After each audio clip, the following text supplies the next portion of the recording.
কাশ্মীরের এক রহস্যময় মন্দির ক্ষীর ভবানী।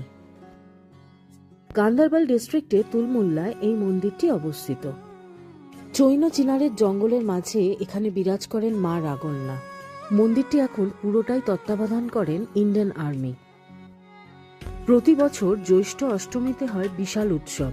ভক্তরা দূর দূরান্ত থেকে আসেন। মন্দিরের চারপাশের শান্তি ভাষায় বোঝানো কঠিন। এই মন্দিরের মূল আকর্ষণ একটি সরোবর। বিশ্বাস আছে জলের রং ভবিষ্যতের ইশারা দেয়।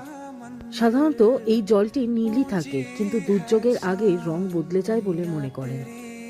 দেবীর কাছে প্রধান নিবেদন ক্ষীর, তাই নাম ক্ষীর ভবানী।